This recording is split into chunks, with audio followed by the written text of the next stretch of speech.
Friends, welcome to our channel. Amit Shah கையில் மொத்த திமுக அமைச்சரின் டேட்டா முடிவுக்கு வருகிறது. திமுக ஆட்சியை பற்றி பதிவில் பார்க்கலாம். சமீபத்தில் தமிழகம் வந்த மத்திய உள்துறை அமைச்சர் அமித்ஷா கோவையில் பல்வேறு நிகழ்ச்சிகளில் கலந்து கொண்டார்.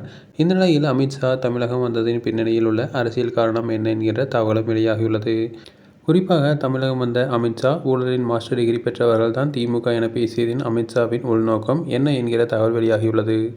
இந்த நிலையில் இந்தியாவில் தொடர்ந்து 3வது முறையாக ஆட்சிக்கு வந்துள்ள பாஜக அடுத்த 2029 நாடாளுமன்ற தேர்தலில் பலம் குறைந்த மாநிலங்களில் ஆதிக்கம் செலுத்த மிஷன் 2029 என்கிற தேர்தல் வியூகங்களை வகுத்துள்ளனர்.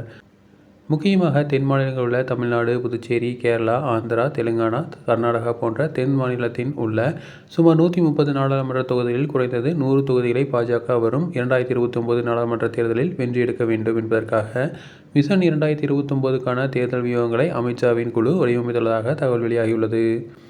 குறிப்பாக தமிழ்நாட்டுக்கு மட்டும் தனியாக ஆபரேஷன் தமிழ்நாடு என தனியாக வியூகங்களை வகுத்து தனி கவனம் செலுத்த முடிவு செய்துள்ளனர்.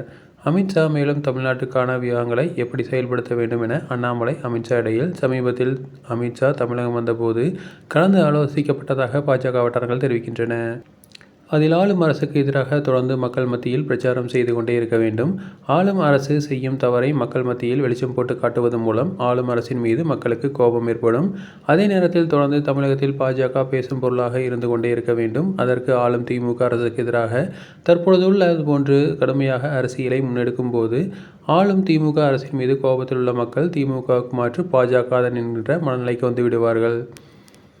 மேலும் தமிழ்நாட்டிற்கு அடிக்கடி மத்திய உள்துறை அமைச்சர் அமித்ஷா, பிரதமர் மோடி ஆகியோர் பயணம் மேற்கொள்ளும் பொழுது பாஜகவினர் மத்தியில் உற்சாகம் ஏற்படும். அதே நேரத்தில் கொள்கை சார்ந்த விஷயத்தில் சமரசமின்றி அரசியல் செய்ய வேண்டும். ஆட்சியாளர்கள் ஊழல் புகார்களை தூசி தட்டி அடுத்த கட்ட நடவடிக்கை ரெய்டு மூலம் அவர்கள் பற்றிய ஆதாரத்தை சேகரித்து இறுக்கி பிடிக்க வேண்டும் என்று கூறியுள்ளார்.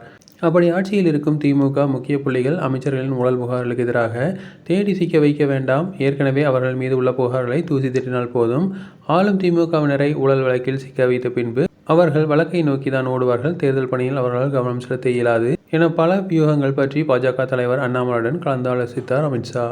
தமிழகத்தில் திமுகவினர் மீது உள்ள ஊழல் புகார் குறித்த ஆதாரங்களை தனக்கு உடனே அனுப்பி வைக்கவும் அமித்ஷா உத்தரவிட்டதைத் தொடர்ந்து ஏற்கனவே டிஎம்கே ஃபைல்ஸுக்காக அண்ணாமலை சேகரித்து வைத்திருந்த ஆதாரங்கள் பல இன்னும் வெளியிடப்படாமல் இருந்த நிலையில் அதில் குறிப்பிட்டு சில முக்கிய ஆதாரங்களை அமித்ஷா பார்வைக்கு அண்ணாமலை எடுத்து சென்றதாக பாஜக வட்டாரங்கள் தெரிவிக்கின்றன.